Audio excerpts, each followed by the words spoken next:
Hey guys, welcome back. It is your favorite Gimp with a Limp, and I'm here with another Kickstarter worth checking out. And this one I'm actually going to do a little different because this is a game that I've covered before. This is the 1.5 second edition, whatever you want to call it, of Company of Heroes. And I have done a buttload of videos about this game.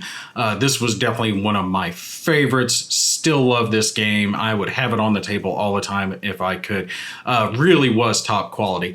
And components were great, models were great, especially the miniatures, nice, heavy, stocky stuff. I mean, really good components. So they're doing the 1.5 where they've updated a lot of things. I had mentioned before, they were planning on redoing the rulebooks and all that cool stuff. So we're going to take a look at this. I'm actually going to skip the video because I've got buttloads of videos of this game. Plenty of others have videos of this. There's more than enough video content, so I'm not going to waste the 2 or 3 minutes looking at the little Kickstarter video. More than likely, you've already seen at least a hint of this. I will say right off the bat, if you missed the first Kickstarter of this, do not miss it again. You don't want to. Get it now. Get it while you can. And you can get the base set, everything all improved. I mean, you're actually better off backing now than if you back before because it's all improved. They learned from some of their previous mistakes, fixed components, have all that cool stuff. So like I said, you can see here, it's the second edition Company of Heroes. As far as the Kickstarter rewards go, there is a $50 base level for veterans. So if you've already got the original stuff, you back there, and you can call it done, but I'll show you guys later on that's really not accurate. You kind of have to get a couple more things that really bumps up the price pretty quick. If you're new to it and you just want the 2-person set, which I don't see why you would, you want the other factions, you can jump in at the $100 price point, $99. They were talking about some of the releases, the updates that they've done, that they really have strived to keep this price point, like the entry level, at $100 or under. So if you are tight, and everyone's tight on money right now, at minimum, you can get some stretch goals for $100. So I do applaud them for taking that. New backers, if you want the 4-player bundle, you're looking at $220. Bam. That's fairly steep. I know that is a bit more. I want to say, I can't remember off the top of my head. I should have looked this up, but I want to say I paid $170, $180 when I got the first bundle. I can't remember, but I know it was under $200, I do believe. And I got a few bonuses with it. I'll have to check that. Actually, I did pull it up real quick. It was $195 before when I backed. So with the way inflation and shipping costs have gone, they're definitely in the ballpark. And the fact that this has been updated a little bit, and I do believe it's going to come with a little bit more than what I got originally. This is not a bad pack to go with. We also have, for $235, veteran backers, the new product bundle, and just good grief, look how much stuff is on here. And this is what I'm talking about, that you're not really able to just back at 50. And I hate it because they got the update kit here. They've got the Lost Brigades expansion, which you guys will see down there. Terrain Pack 3 now, which I don't think is a requirement.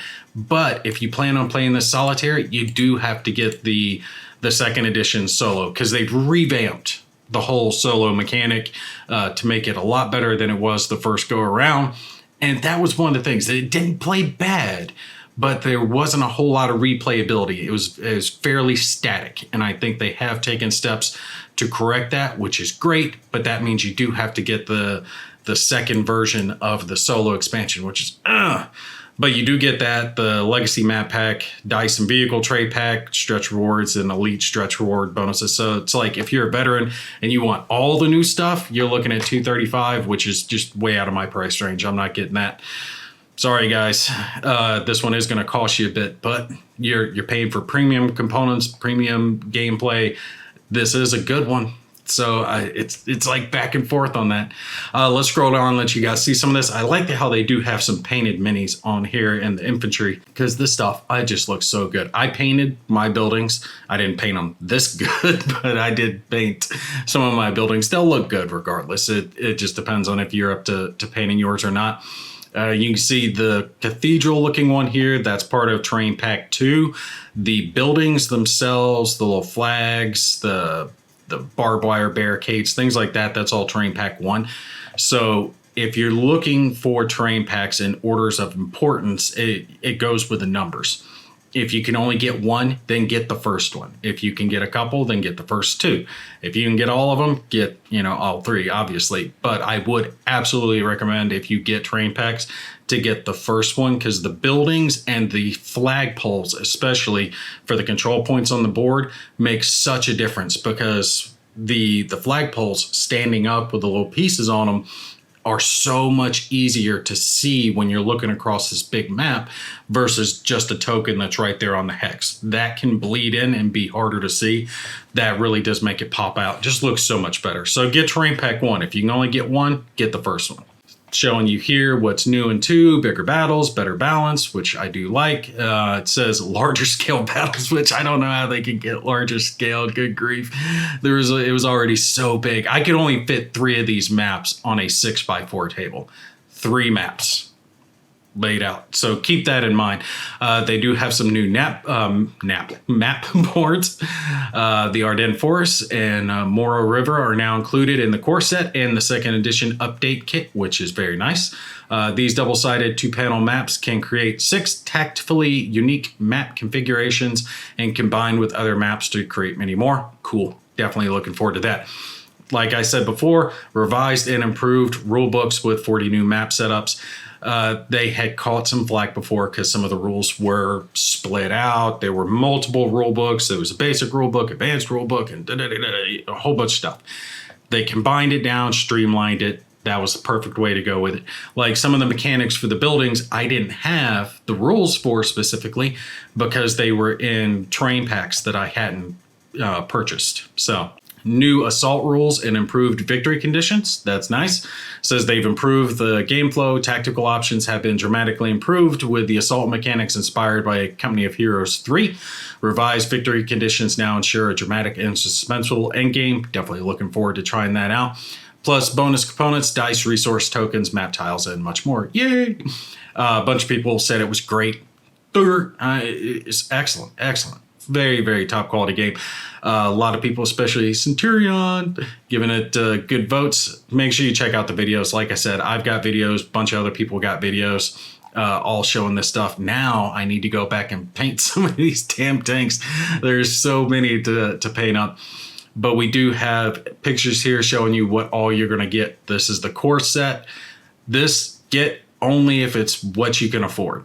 If you can afford more, get more. Get the 4-player bundle.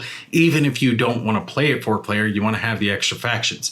Because this one you only get US and German. With the 4-player version, you get British and Soviets in there as well. Second edition update kit. This is the $50 one I was talking about. All updated cards, new tokens, new maps, new map tiles, bunch of dice, more of these command token pieces, which is something that I did not like in the first one. I didn't have quite enough of those to play solitaire, because I played a solitaire game, big game, where I had 2 factions I controlled. I had an American and a Soviet, and I was fighting 2 AI opponents, and I did not have enough of the solitaire cubes to even have 2 AI components. I had to steal cubes from another faction. They've corrected that. Perfect. Definitely looking forward to it. Says for returning backers, and it will update all of the first edition stuff. So any of the stuff that you got will be updated. Includes the map boards, bonus components, dice, map conversion tiles for the 40 new and revised missions, new token set for 5 and 7 victory point maps, and much more. And they've got translations. And these are pre-stretched rewards. These rewards unlocked during the first edition campaign are all incorporated into relevant products for second edition. So, yay. I think I got some of these. I think I got the Priest. I want to say I got Tigers, Churchill, Staghounds, bonus third models. I know I had T-70s because I used those in my game. The Greyhound. I don't remember either of these. I think I did have Jeeps though. I think I had a scout car. I don't know. I'd have to look back into it because there were so many different versions of the game that you could get. I did have the Major Squad, bazookas, Piats, Panzer Shreks. See 14 moddable objective tokens, and you guys see how they can slot into the Terrain Pack 1 flags there if you get those as well. Vehicle engravings, which I really do appreciate them doing that. When you flip the model over, it tells you what it is. So if you're not a World War II aficionado, you can keep track easily. And decals if you're painting your minis and going all out with it. And this is stuff that I was talking about. Excellent components. The storage trays and organizers with lids were just perfect. You could get everything back into the tray that it came in and then back into the box, which is very difficult usually with a mini game, especially one of this size. But they made it work really well with these trays. That was an excellent thing. And plus, I like the trays for the minis, the miniatures, the tanks, and the infantry as they move across the board. You can buy those separately now as an add-on. But just as an FYI, sorry, Bad Crow, I'm going to let people know about this. If you do have a resin 3D printer, you can print those off as well if you would like. They've got a backer guide here. So if you're a new backer, what you're getting is on the left side. Veteran backer, which way you want to go with it. And this is what I was kind of looking at here. If you're like me and you're playing in solitaire and you got it the first time around and you're looking for stuff to get, you have to get the update kit. And then you have to get this Solo and Fog of War update kit because it's changing so much of the game, right? Of the solitaire gameplay. So that's not one you can really avoid. That bumps you up to almost 100 right there, which doesn't leave you a whole lot left to play with, depending on the amount of money that you're willing to spend on this. And you can easily hit into, the 235 here when you start adding in all these pieces. And it's unfortunate because I was originally planning on getting Terrain Pack 2 when they did the 1.5 Kickstarter. I just can't afford it. They got too much stuff in here. So I'll have to just keep using the images that are on the map. But it is what it is. Make sure you eyeball this and see what it is that you need, what it is that you want. Pick, and choose what works for you. The thing is, though, the game is so good, you're not going to go wrong even with the base set. I don't want to act like, you have to get everything. This is not like some of the other games where you don't get a good game experience unless you get everything. You just kind of expand on that experience. The extra units and all that cool stuff is dependent on how much you want to spend. But definitely, if you can afford it, get at least the base set. I know times are hard. I know inflation and fuel costs are killing everyone right now. But like I said, this is not one you want to miss. And they do show the new expansions, which I do like the fact that they have some new stuff here. Terrain Pack 3, Lost Brigades adds new units, Solo that I've already talked about, and then the Legacy Map Pack. And then it's showing you what all you have down here. The Lost Brigades has 16 new types of vehicles, and pay attention to this one. This is really cool. You see how these gray ones, the gray pieces here kind of look like boats? They go in the back of these half tracks. That's what they are. So you can have different types of half tracks. You can have one with a big, tank cannon on it, machine guns, or I'm guessing like maybe a 57 mil, something like that. But it changes up those half tracks. That's cooler than hell. Making those interchangeable like that, I really do like that. Then we got Shermans with like mine clearers on it, Hetzers, the half tracks. Was that a Matilda? I'm thinking KV, that's a KV1. Another Hetzer. Let's see. It looks like you're getting 3. Yeah, you're getting 3 of each in this. So you're getting, the half tracks, there's 4. There's 3 Hetzers, 3 of the Matildas, 3 KV1s, 3 Shermans, and then 4 of the half tracks. So they get 4. Yeah, Germans already get the best. Look at that. Shows you what all you get with the Solo thing. They've changed up the cards completely. This is what I was also talking about. Really been revamped in the solitaire play. So this is something you definitely have to get. I hate that. I mean, don't get me wrong, I like the fact that they've improved it. They learned how to make it better, and they've put it out there for people. I just hate having to buy it twice. Terrain Pack 3 adds in things like concrete barriers, stone barriers, trees, and it looks like a couple of industrial type buildings that are probably going to be on the new maps. Those look really cool. And then the Legacy Map Pack adds 4 upgraded map boards, 80 World Builder tile systems. So these are the tiles that go on it. And 1 new 2nd edition hex system. And it says the new hex grid system allows for new square maps, but you have to understand how big that's going to be. Because remember, 3 of these maps lined side to side to side took up an entire 6x4 table. I had just a little bit of room around the edge. Okay. So that would have to be, let's see, if that's roughly a little under 4 feet. So let's say the edge of this map, I'm guessing off the top of my head, roughly 3.5 feet, maybe a touch under. So you're looking at maybe 6 to 7 feet here. So let's say 6 by 4 or 5. So yeah, that'd be pretty big. You're gonna need a big table to get that one there. New dice and tray pack. So these are the extra vehicle trays that you can get. You can also print those out. Sorry, Bad Crow, got to put it out there. But yeah, you can print some more of those out, but you can never have enough of these trays. I think if you got the first edition, you should be all right in the amount of trays that you add. If you find yourself lacking, that would be something worth picking up. And then the faction player sets, you can buy those individually as well. Now, things like the OKW were not part of the kit, okay? So the 4-player set had the US, the Soviets, the Brits, and the Germans.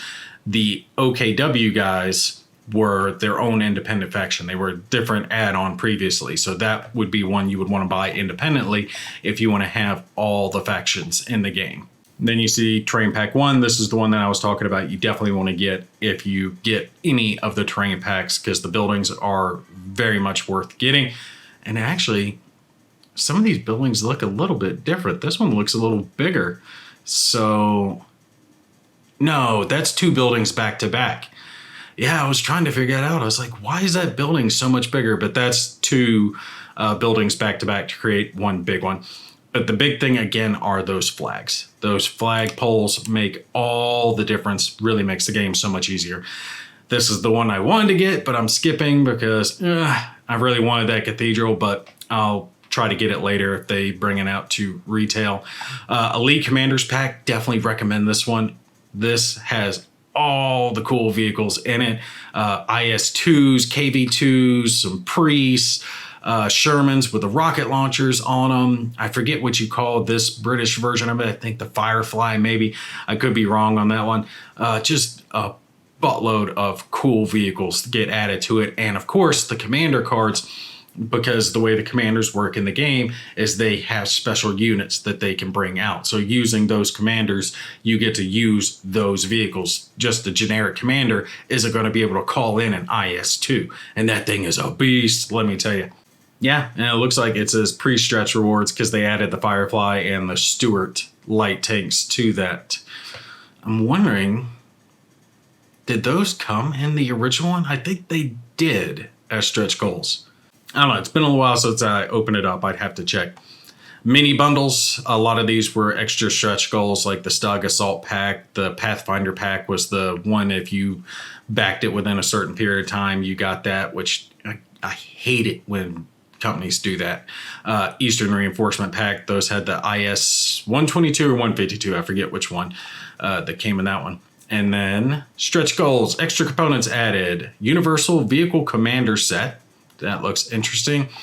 And this is extra entrenchments and placements that got added to it. It's included inside the British player set or anything that comes with the British player set, which kind of sucks, right? Because those of us who backed it on the first go around probably would have got that stuff like if we were getting it now. And I'm kind of like, add that into the veterans pack, right? Because the veterans would have got that, except now they got to buy it separately. And I don't need a whole British player set. Just a thought. Adding in extra stuff for the Wolverine tank destroyer, Jackson turrets with a 50 cal. That's cool. That's part of the Lost Brigade. So if you get that, it will be in there. And then roadmap 2 extra stretch goals. So bunch of new tank commanders, some more vehicles, and then other cool stuff popping in. Wow, they unlocked a lot of stuff. I think they're at like 750,000. More of the solo command point cubes, which I had mentioned previously, and just all these commanders cards are just going to be cooler than hell to play with. Plastic free for all flags. Okay, cool. That's getting added into the update kit. Very nice. I like that. And let's see, the Jackson turrets, T-34-85 turrets. Okay. And see, that's something else I think they should add those into something like the update kit. You know, for those of us who already got it the first time, I don't need the whole Soviet section. You know, I've already got the Soviets. I don't want to have to buy them again. And it's adding +2 vehicle trays, dice pack, and then to be continued as it goes up. And then it goes down here, real time or turn-based. Use the command point system to maneuver your troops in real time or turn-based mode. Both systems keep gameplay moving quickly with little downtime. That's interesting because it wasn't like that previously. Elegant combat, fun tactics, and the game was fun. I mean, they came up with their own individual system. And I know I'm talking a lot on this one, I know. But I have to say, again, they did the best job I've ever seen of taking a video game and converting it down to a board game and having the mechanics line up as well as they did, right? It really did feel like that Command and Conquer style gameplay, right? You know, you have your base. Now, you didn't get to build the base as much because you were just expanding upon a few buildings. That's kind of how the game worked. If they could have, I would have liked to have seen, you know, those buildings be on the board. You know, as you unlock the new components to buy new types of units, that you add new buildings on the board, and then the enemy could come in and attack those like they do in the game. But don't get me wrong, this does work so well. You're going after the same stuff. You're going after the command points on the board. You try to gain control of certain points so you can gain fuel and ammo and personnel so you can keep buying your troops. And again, the special commanders have different types of stuff. Some can do airborne, some have lead infantry, some have better tanks, some have artillery. All the type stuff that they had in the video game, they've got here in the board game itself. Really, really well done. So yeah, this is definitely one you don't want to miss. Highly subjective compared to some of our favorite World War II strategy games. Let's see. Axis and Allies, Memoir 44, Conflict of Heroes, and Heroes of Normandy. Squad Leader, Bolt Action, and Tides of Iron. Yeah, I gotta say, Company of Heroes, I mean, it stands on its own. It's so much different than these. I mean, it's similar in aspect. It's similar to Bolt Action. They're both World War II, but Bolt Action doesn't have the ability to buy new units, you know, to take control of certain points. I mean, there are kind of victory points on the map per se, but it's such a different gameplay. Conflict of Heroes, if you haven't played that one, by the way, one of my all-time favorite hex and counter war games. Excellent game. Definitely one to check out by Academy Games. They do just great work. Make sure you check it out. They're doing a lot of videos. They're doing a lot of stuff on Discord. They're doing a lot of just everything. All right. Oh, look, it's Cody talking about it. The Distinguished War Gamer, or Distinguished Gamer, excuse me. Company of Heroes. Yeah, he loved it just like I did. Really, really cool stuff. Just make sure you guys check it out. They have done a really, really good job with us. I'm trying to get down to shipping to see what we can expect. Shipping will be charged during the Pledge Manager after Kickstarter. And an update kit, roughly 16. And core set is going to be 19. That's really not too bad. Full bundles, you're looking at 45. And yeah, you're getting off pretty cheap there. And sorry, other people. Let's see, where's Australia? Australia, 52? You guys are lucking out on that one because you guys usually get screwed. I would probably anticipate somewhere shipping, especially if you get like the update kit and then an add-on or two, probably being around 25 or 30, just depending. But that is it. We're down to the bottom of it. I just wanted to put this out here to let you guys know about it, just in case you missed it. Don't miss it again. It's an excellent game. I mean, they sold like hotcakes the first time, and it's really worth it. Components, I can't rave about them enough. Everything is great. The storage system is great. The boxes hold up well for the amount of weight that's in there, because like I said, these miniatures, especially the tanks, they're meaty, right? The weight of them just will throw you off. The first time you pick up one of the tanks, you're like, oh my God, this tank is so heavy. It is solid. I even dropped it on the floor a few times just to see how well it held up. Didn't bend, didn't mess up. Everything was still good to go. This game will survive if you have toddlers running around the house or if you have cats. This one will hold up. But yeah, definitely check it out. Take a peek, see what works for you. If you got it before, get that Veterans Kit. If you haven't got it, get something. You will not be disappointed. Excellent, excellent game. All right, put your comments down below. You guys take care. I'll see you in the next one.